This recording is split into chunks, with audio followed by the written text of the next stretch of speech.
I have these moments so steady and strong, I'm feeling so holy and humble. The next thing I know, I'm worried and weak. I feel myself starting to crumble. Well, the meaning get lost and the teaching get tossed. You don't know what you're gonna do next. You wait for the sun, but it never quite comes. Some kind of message comes through to you. Some kind of message is true.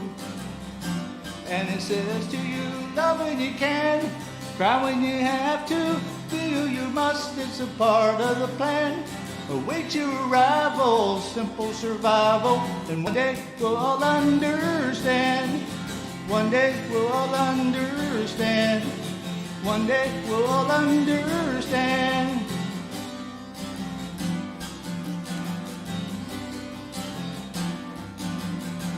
And I had a woman who gave me her soul, but I wasn't ready to take it.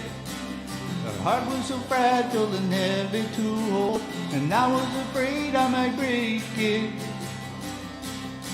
When your conscience awakes and you see your mistakes and you wish someone would buy your confession, the days miss their mark and the nights get so dark.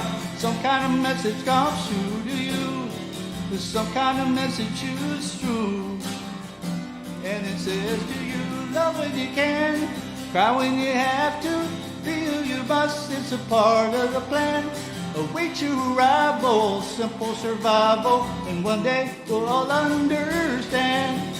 One day we'll all understand. One day we'll all understand. There is no Eden or heavenly gates, but you're gonna make it to one day. And all of the answers to seek can be found in dreams that you dream on the way.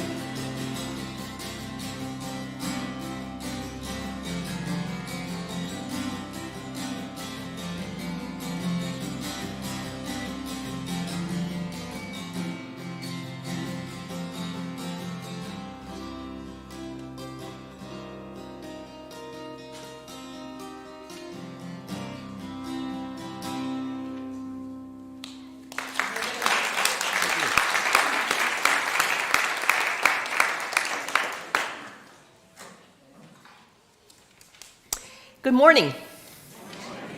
Welcome to Eliot Chapel. I'm Karen Gender, and I will be serving as your liturgist this morning.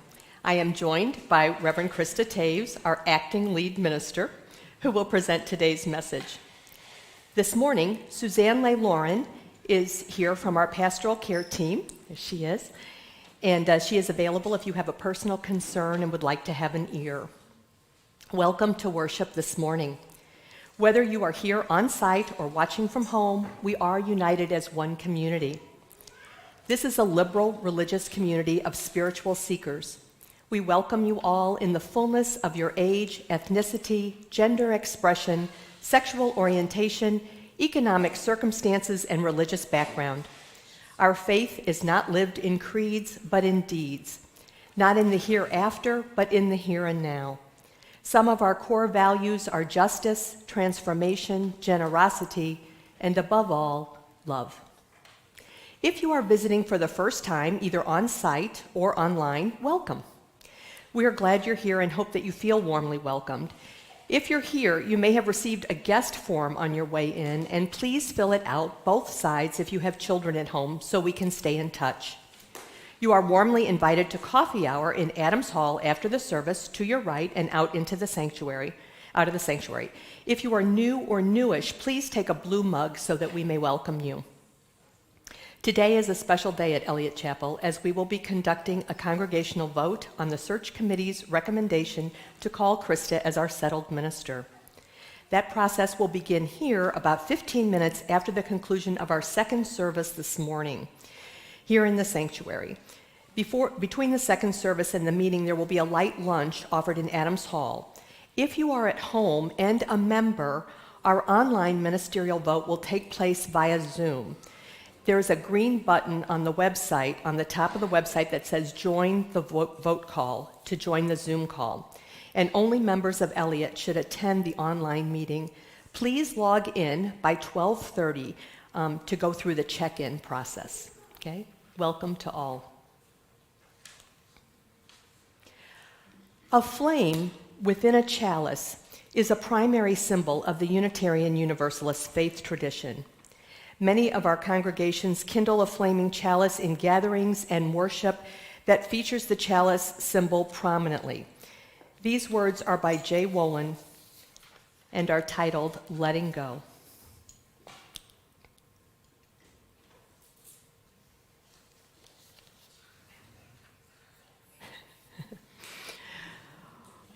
Are we a people of holding on or of letting go?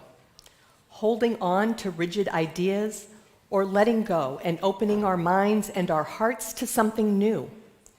Holding on to certainty of how things should be or letting go and living with the uncertainty of new ways of being in the world? Holding on to what makes us comfortable or letting go so that we may grow, which can be uncomfortable? Holding on to what makes us safe, or letting go to make room to help others feel safe? With the flame, the symbol of our religion, let it be a symbol of burning up the ties that hold us back from being our true self and reaching our true potential. Let it be a symbol of lighting a new way for us into a better tomorrow, and let it be a symbol of letting go, because holding on too long and too tightly is never good for the soul. Please join me now and stand in body or spirit for our opening hymn, number 360, Here We Have Gathered.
Good morning. My name is Susan Bell, and I serve as the treasurer and also the chair of the pledge drive team. Today is the kickoff of our pledge drive for the 24-25 fiscal year, which starts July 1st. The pledge drive is when we receive commitments on your financial contribution for the upcoming year so that we may plan our budget. And pledge income makes up about 85% of all of our total income. We've come a long way from the pandemic and several years of large deficits. This past year, the board took the brave step of realigning our staff to our new membership size to set us on strong footing for the future. I'm pleased to report that based on our current trend, we anticipate the deficit will be much less than the $45,000 that we had budgeted. During the past year, we've also welcomed 16 new members. I'll repeat that, 16. It's also an exciting time as we hold our ministerial vote to call Reverend Krista as our full-time minister. We've now come back to 2 services on Sunday because we've become too full. We're on a road to financial stability and growth as our Eliot community moves forward together. Our upcoming goals are a balanced budget and fairly paid staff. This calculates to an estimated pledge income of about $650,000. To reach the goal, if you can increase your pledge by 5 to 10%, we ask that you consider it. If you're not able to do so, please remember that we value your financial commitment no matter the size. It takes all of our pledging units to reach new heights. We are striving for 100% participation by our current 260 pledging units. This year, the pledge drive went paperless by sending you a pledge drive email on Thursday. The email includes a link to fill your pledge commitment on the website. If you don't receive emails, you'll receive a letter via mail. The pledge form is easy to use. How easy is it, Trish? Well, I'll tell you, if I can do it, you all can. It's that easy. Thank you. But if you need help, the Geek Squad will be available for the next 2 Sundays to help you find the site or to help you in any way. We also have an exciting incentive for you to submit your pledge. If you submit your pledge by midnight on March 24th, your name will be used in a drawing for a $300 St. Louis Cardinals gift card. This can be used for tickets, refreshments, souvenirs, or apparel. Can you say, "Take me out to the ball game"? Someone say Cardinals baseball? Yes, but you have to submit your pledge by March 24th. Well, if anyone has an extra ticket. We've got it, Scott. We'll be sure to let everybody know that if you're willing to go to the game, or if anyone isn't a fan of Cardinal baseball, you'll take the card off with their hands. Sounds great. During the month, you're also welcome to sign up for any community connection events to meet in a small group. Please check the email list or the latest list because we eliminated 1 or 2 of the items. We also plan to celebrate with a church-wide celebratory meal prior to the talent show on Saturday, April 6th. Please RSVP by March 31st for planning purposes. We will announce progress each week with our final pledge results on April 14th. To gauge the progress, our steeple will show the progress towards full participation by our 260 pledging units. As you can see, we already have 32 pledging units who have contributed over $86,000. That includes 100% participation from the board, which you may see in some of the Cardinals attire, and the pledge drive team. We are well on our way to blowing the roof off the steeple.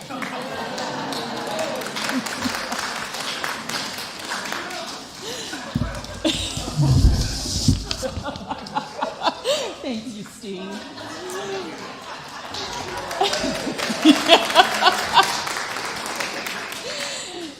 So if you'll join me for the reading of the Congregational Covenant printed in your order of service. As a free congregation, we promise to one another our mutual trust and support.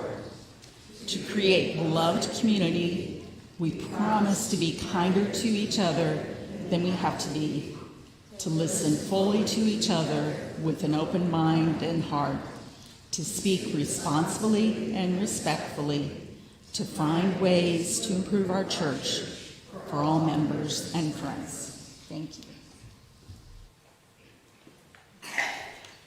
At this time, I'd like to invite anyone young or young at heart to come forward for the wisdom story.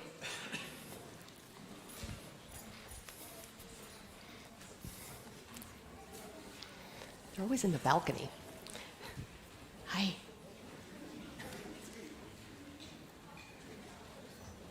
Hi. Hi. Hi. Oh, I love them. Those beautiful shoes.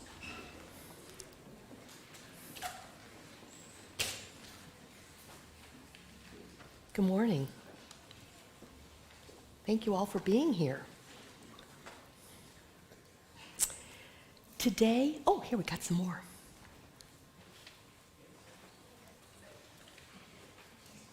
Come on, make yourself comfortable.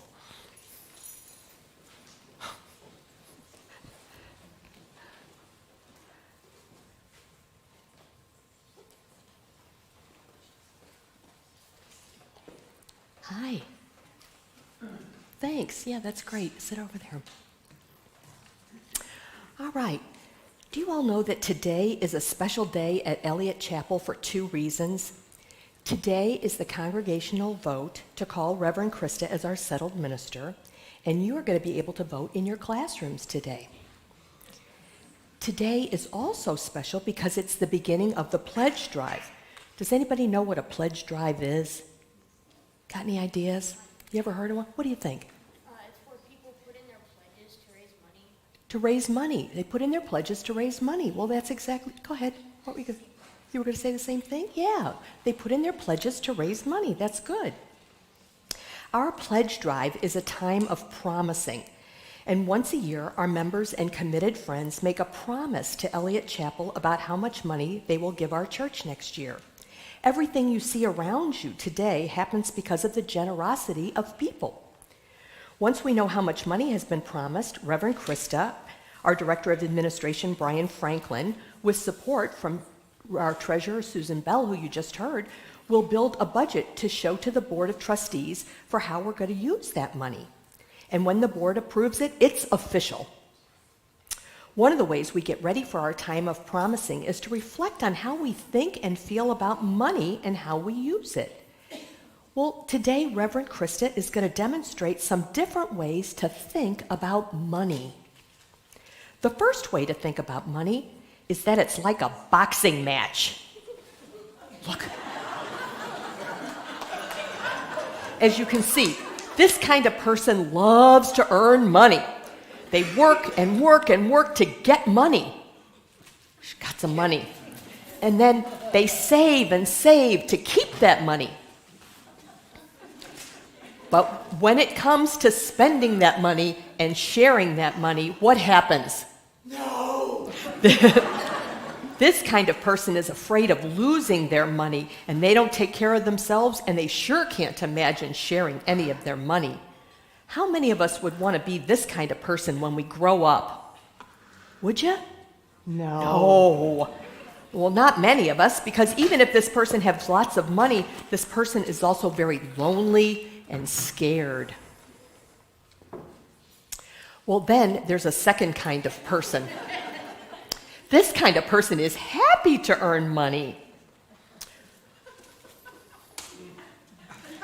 When it comes to saving money, she can't do it because this person loves to spend money.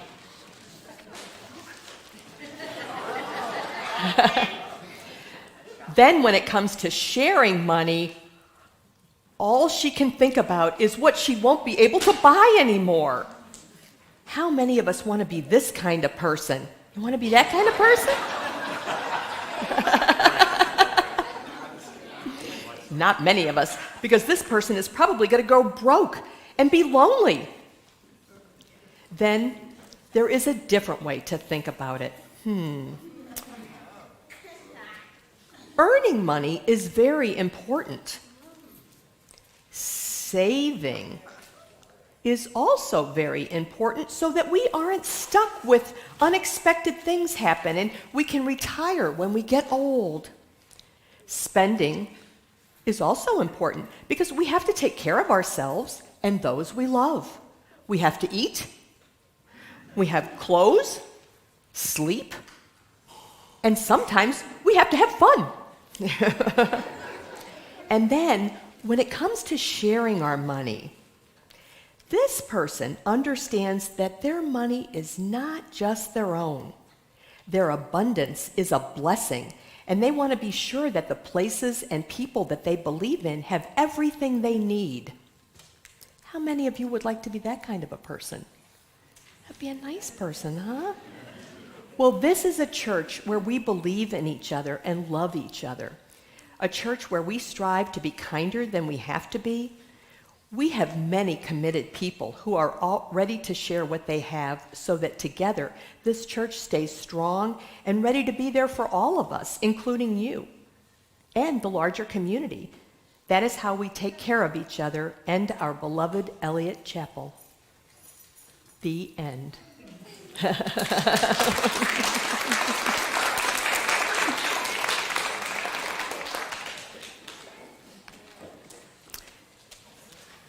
Now we're going to sing you off, and good luck with your vote.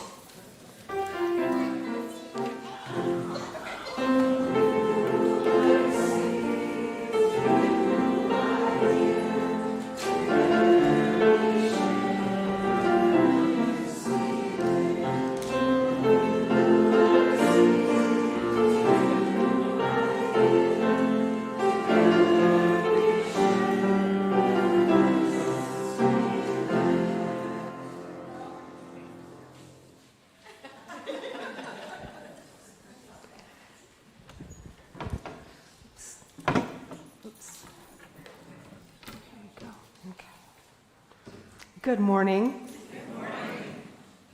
It seems actually rather fitting that the chalice didn't light this morning, because this is the chalice we lit for Reverend Barbara because of her double lung transplant. And she's the reason I'm here. And we're here together today. So I invite you, just a second. Of course, my computer signs me out. There we go. I invite you to join with me in the spirit of prayer and meditation as you are willing and able. Make sure you're seated comfortably if you wish, hands in a position that is comfortable for you, and let's start with 3 deep breaths.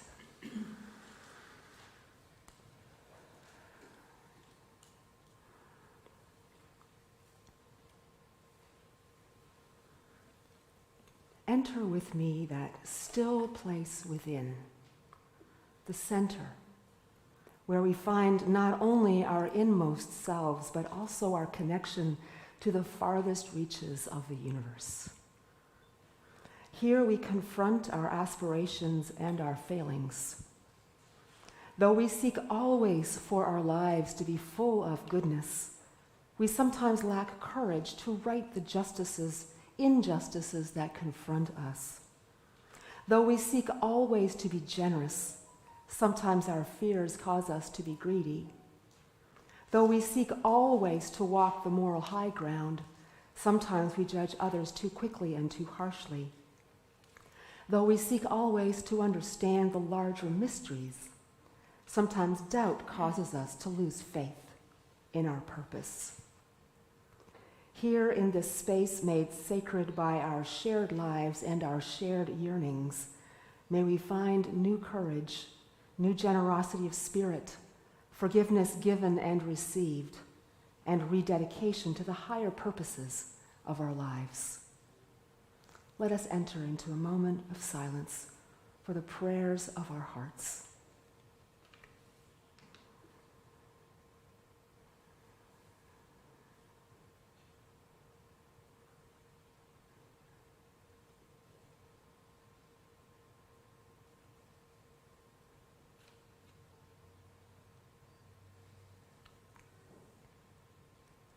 Let us speak the names of those we would hold in our care.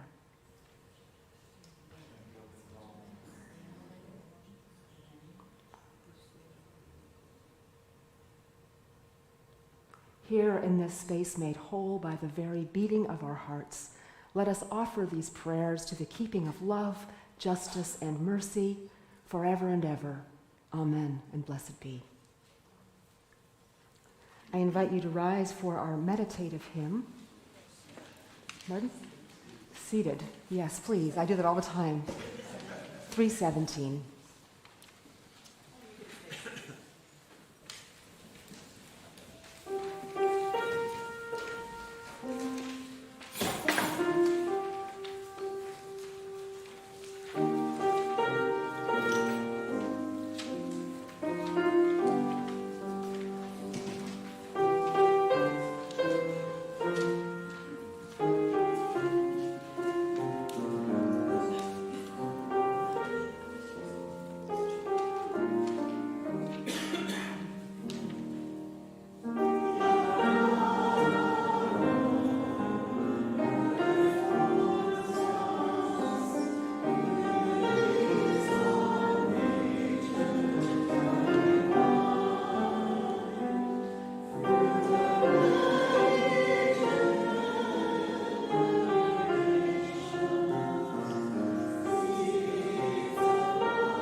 Each month, Eliot Chapel splits our church collection with another local agency that shares our values.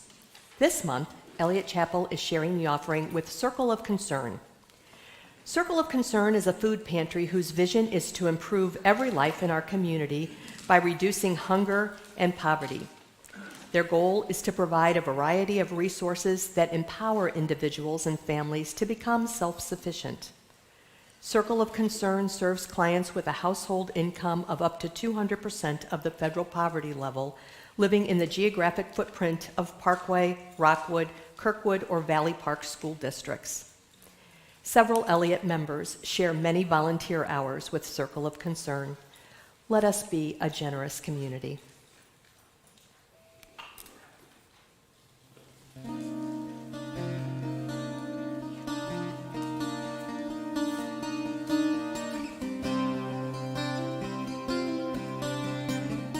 Old man, look at my life.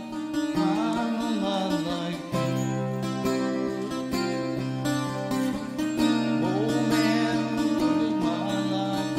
I'm a lot like you.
join me in the unison words for the dedication of our gifts that are printed in the order of service. To the work of the church, which is giving a tapestry of love and action, we dedicate our lives, and these are our offerings. Thank you.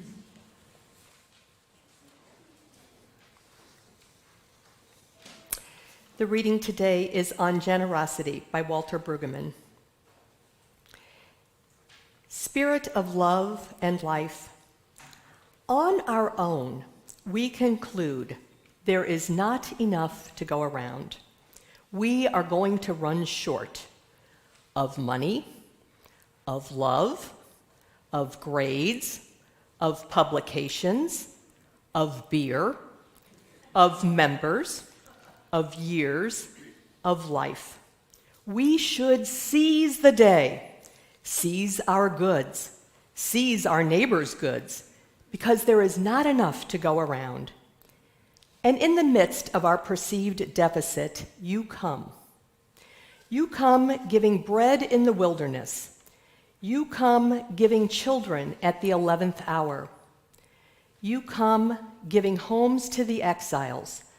You come giving futures to the shut down.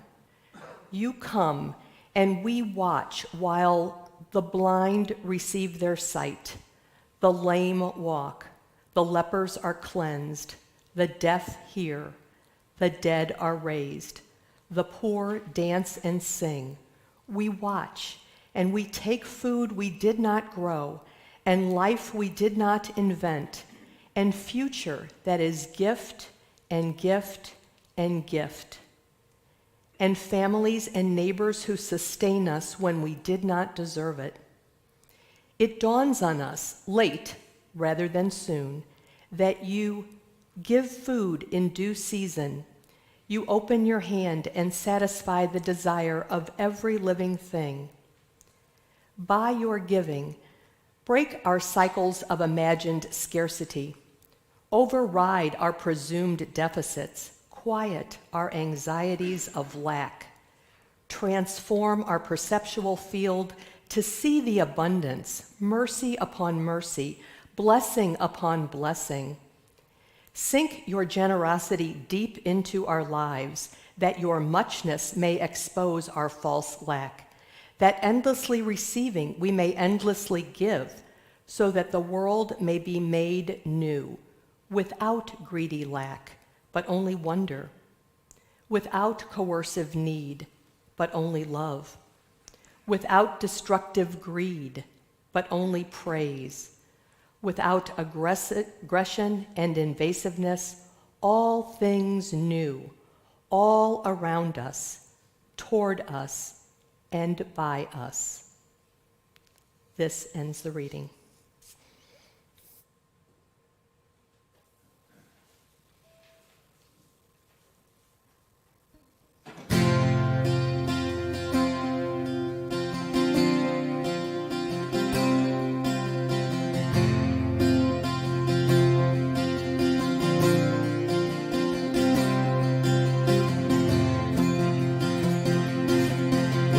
Running down the road trying to loosen my load. I got 7 women on my mind. 4 they wanna hold me, 2 they wanna stone me, 1 says she's a friend of mine. Take it easy, take it easy. Don't let the sound of your own wheels drive you crazy. Lighten up where you still can. Don't even try to understand. You'll find a place to make your stand. Take it easy.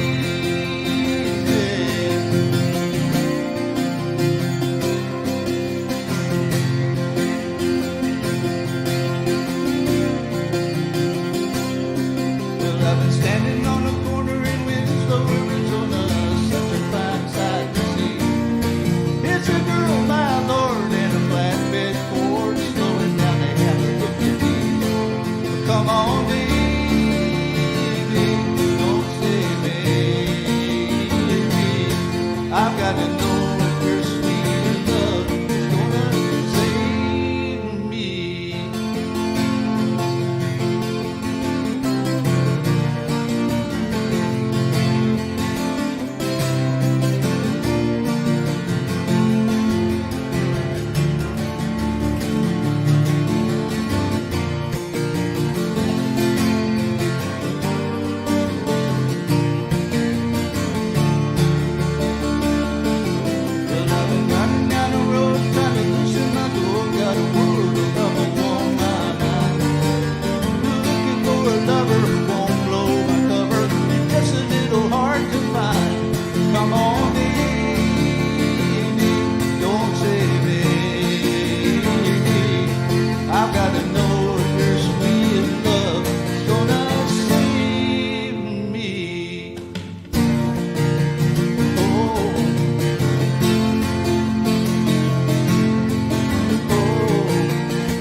you, Steve. That was wonderful. Just wonderful. So here we are. It's the day. And I can't imagine there are many ministers with the experience of asking for money on the same Sunday that the congregation is voting to call them. And given that most of you have likely made up your mind on your vote, I'm going to focus on asking for your money. And I'm just praying that asking for your money won't impact your vote. Now, before I start using my top secret ways to ask for your financial support of this congregation, and I do have top secret ways, I want to say a few words to those of you who are visiting today. You are probably wondering what you've gotten yourself into, visiting on the Sunday that is about asking for money. Well, I can promise you that I'm not going to ask for your money. You are our guests, and we are thankful you are here. Money has many layers of meaning, many ways of shaping our identity. It asks something different of each of us. And being here today helps you see how the rubber hits the road in this congregation and to discern if this could be a spiritual home for you. Now, those of us who have made a commitment to this congregation, and I include myself in that, we are in a big time of promising. If you vote to call me, and I accept, we'll be making a very big promise to each other that we hope is going to last for some time. And we're also beginning our annual ritual of promising our treasure so that in this beloved community that we love dearly, we will have what we need to live our mission of love and transformation. We will have enough to blow the roof off the steeple of this church, as you saw so dramatically this morning. We're not telling the insurance about this. But if there's anything I want you to remember from today's message, it's that we are enough. You are enough. We are a generous people. We are kinder than we need to be. And we will be transformed through our generosity with each other. Now let's just speak a truth here. And Susan referred to some of this when she announced our pledge drive. For those of us who have been here the last several years, it's been hard to believe that we are enough. The pandemic was hard on this congregation. We were experiencing scarcity. Scarcity of time together. Scarcity of community. Scarcity of money. Scarcity of trust. Sometimes scarcity of hope. And sometimes a scarcity of love. And a growing fear that we were never going to be enough and to have enough. We were constantly being pulled into a scarcity mentality. But over these difficult years, careful and brave choices were made. And I want to hold up how faithfully the Board of Trustees has shepherded this congregation through such a difficult time. If you were on the board during the pandemic, or if you've been on the board after, I would invite you to stand so that we can thank you. Would you please rise? Anyone who's been on the board in this time.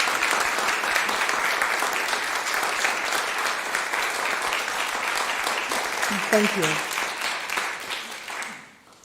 And now we are experiencing a renaissance. Have you felt it? We are in a time of renewal because so many of you have been so generous with your treasure and your time. You're being kinder than you need to be. And it feels like we have something to celebrate almost every time we get together. I mean, who would have thought that we would go back to 2 services in a mere 18 months after scaling back to 1? I sure didn't. And that says a lot about who you are as a people. And that's why I'm daring to say that I believe we will have enough because of who you have already shown yourselves to be. We are enough. Did you know that when Unitarianism and Universalism emerged in the United States in the late 1700s, both of them challenged the scarcity mentalities of their day that made people believe they could never be enough? Early Unitarianism challenged a scarcity mentality rooted in the Christian doctrine of original sin. Unitarianism rejected the assumption that the essence of the human condition is sinfulness. Unitarianism proposed instead that we were created for goodness. The capacity for right living was baked right into us by God.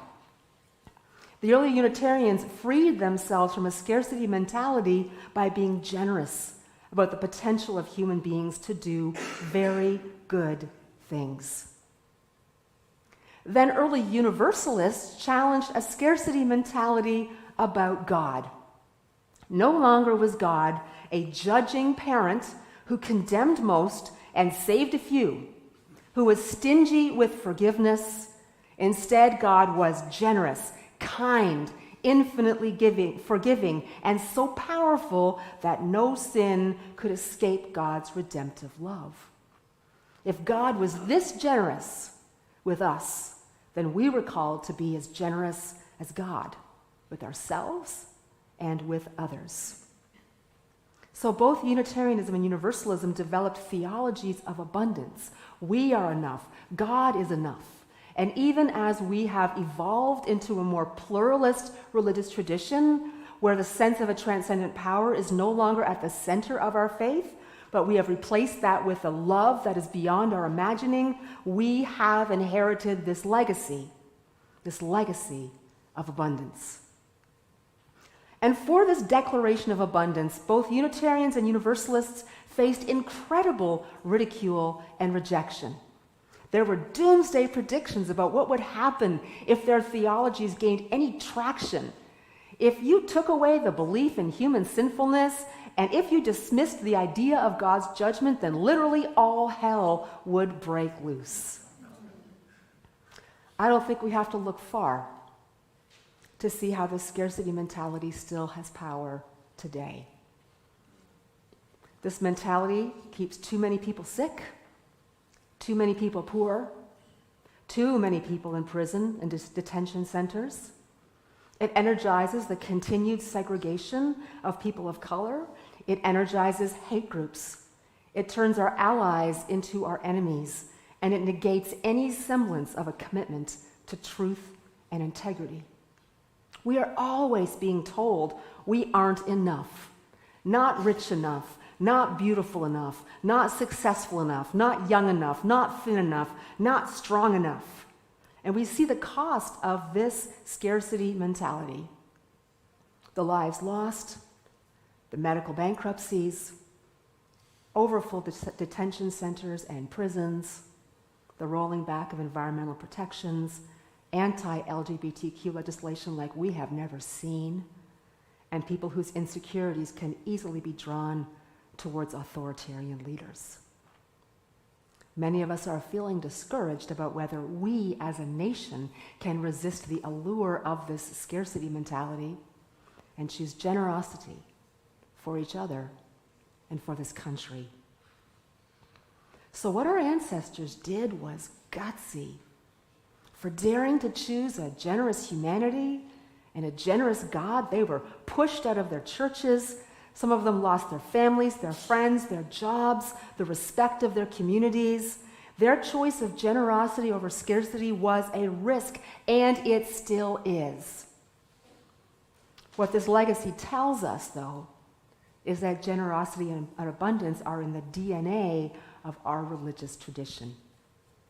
If we aren't taking risks in our generosity, we are not being true to that legacy. So this morning, I want to tell you a bit about my own struggle with a scarcity mentality. Because we all have one, right? I'm going to share mine. So as some of you know, I grew up in a farming family. And the way that small farmers often survive is through operating loans or lines of credit. As your crops are harvested, you paid off your operating loan and hopefully made a profit enough to live on at least until you got your next operating loan the following spring, which you then lived off of and hoped to pay off by the harvest so that you could then get another operating loan the next year. So you live from operating loan to operating loan and hope that you have some money in the bank. Well, in the early 1980s, when I was a tween, we had a recession, and that operating loan became harder and harder to manage for many families, and so many farms were going bankrupt, and the suicide rate among farmers was astronomical at that time.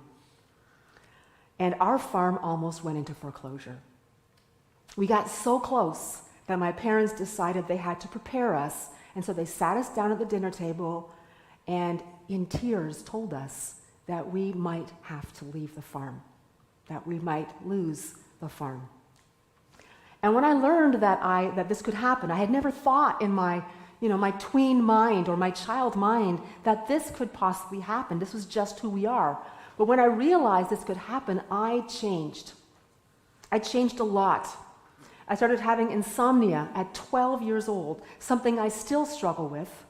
I imagined losing our farm, our home, and everything we knew. I made my dad teach me about our loans. I had him show me the books. And he taught me how to read the books so that I could go anytime I wanted and look at the books and understand how we were doing. And even into my 30s, I called my dad every harvest to see how the yields were doing and if we're going to pay off the operating loan and if there's a profit that year. Now, in the church I grew up in, at Thanksgiving, everybody brought food for a Thanksgiving table at the front of the church. And after service, you paid what you could and took something home. And my dad always wanted a pie. That was his desire. And during this time, when we were in danger of losing everything, he opened his wallet, took out a $20 bill, and asked me to get him a pie. Now remember, this is 1982, where $20 was worth 350% more than it is today. And I said to my dad, "What are you doing? Why are you spending $20 on a pie when we are losing our farm?" And I will never forget what he said to me. "We could lose everything this year," he said. "It could all go away. But you know what won't ever go away is our people. This church is our people. And if we lose everything, they are going to be there for us no matter what. Always be generous with your people, Krista, because that is what lasts." Well, we made it through that time. And then in 1986, they found oil on our land. And my parents never had to worry again. And now they have a windmill, a wind turbine. That sets up their whole retirement. But just because the threat of losing it all is gone doesn't mean that you stop being hypervigilant, right? It takes a long time to unwind from that kind of trauma. And even now, almost 40 years later, if the bill comes that I wasn't expecting, or the credit card statement seems a little high, that same fear that invaded my 12-year-old self comes right back. My sleep suffers. I have visions of losing my home. Sometimes I have put off buying things I need because I feel like I have to have some control, and the way to gain control is by not spending any money. And I have done this despite the fact that I am privileged to be financially comfortable and have been for years. When I fall into my scarcity mentality, I've learned that it creates more scarcity. And this takes a form of distrust that separates me from what and who I love. And if that is left unchecked, it hurts me and it hurts the people close to me. It has taken a lot of patient work to recognize the signs of my scarcity trauma and to resist the urge to circle the wagons. And part of what helps me to do this is by remembering what my father said to me all those years ago. Always be generous with your people. And one of those people is me. I need to be generous with myself. And then when I joined a Unitarian Universalist congregation in my 20s, I saw firsthand how right he was. I had found my people. And I chose love and generosity over fear and scarcity. And I was just fine. In fact, better than fine. I could be free, and I could live more freely. Now, I'm not saying that if you become a Unitarian Universalist, you won't experience hardship. We don't preach the prosperity gospel here, that if you believe the right things or do the right things, you're going to get rich. That's actually a really sick, manipulative theology. But this faith, with its history of generosity and abundance, offers a pathway to living in abundance with the faith that we are always enough. We are always enough. So here's the quick and dirty. And Susan Bell has already told you about some of it, but I want to tell you where I stand on this. My top priority is ensuring that our staff who have served us faithfully, who haven't had a cost of living adjustment in 3 years, get one. And that anyone who isn't being paid the Unitarian Universalist Association's fair compensation rate gets there in the next 2 years. So this pledge drive is taking care of your people, the people who serve you. And we have to hope as well that for the first time in a while, a balanced budget is possible. You're not giving just to a building or an idea, you're giving to each other. Look around the room. You're giving to everyone sitting around you. This is so doable for us. Just so doable. And we finally arrived in the 2020s where you can make your pledge in less than 5 minutes by scanning the pledge drive QR code, which you will see all around you and in your inbox. And if you prefer pen and paper, never fear, there are pledge cards in Adams Hall. And wouldn't it be great if we could get our pledges in fast and none of you would get those reminder phone calls? And if we seem to be struggling to get to our goal, never fear. I have a whole treasure chest of ways to ask for your money. I haven't even gotten started yet. But know this, you are enough. We are enough. And I close with the words of Walter Brueggemann. By your giving, break our cycles of imagined scarcity, override our presumed deficits, quiet our anxieties of lack, transform our perpetual fields to see the abundance, mercy upon mercy, blessing upon blessing. Blessings on you and yours and this wonderful, beautiful place. Amen and blessed be.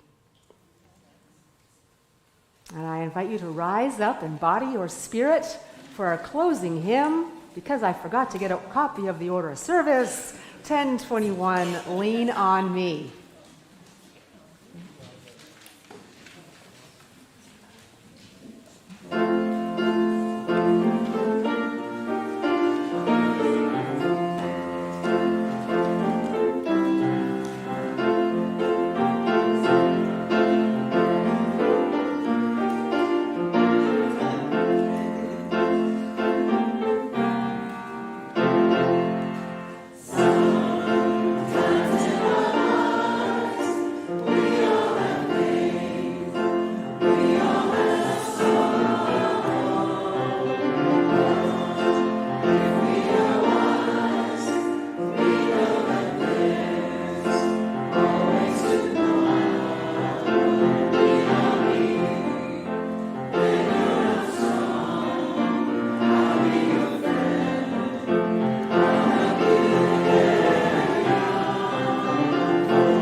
the end, it won't matter how much we have or how generously we have given.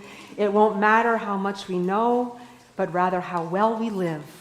And it won't matter how much we believe, but how deeply we love. I invite you to join with me in our chalice extinguishing words that are printed in your order of service. We extinguish this chalice, but not the light of truth, the warmth of community, or the fire of commitment. These we carry in our hearts until we are together again. Steve. I've changed the words just a little bit. Just a little bit.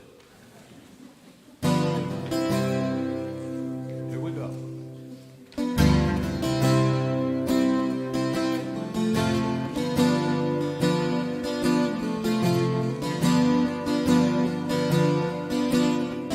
Give a little bit.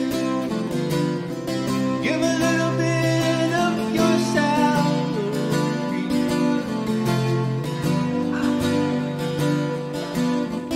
Give a little bit. Give a little bit of your salary.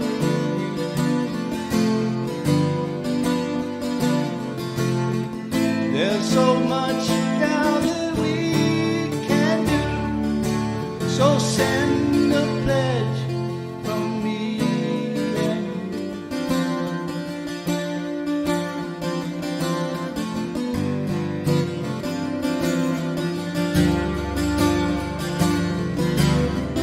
Give a little bit. Give a little bit of your salary.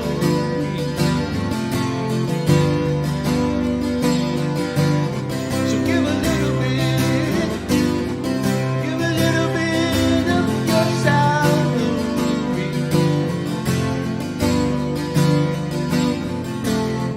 There's so much now that we can do.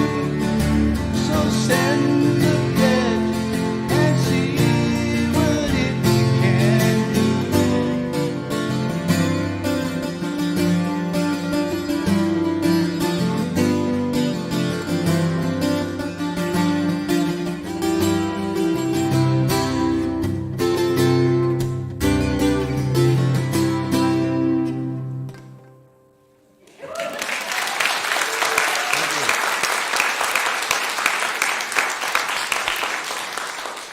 Thank you, Steve. Thank you all for being here. It's always a blessing to have you with us. Go in peace and see you next Sunday or after the second service. See you then.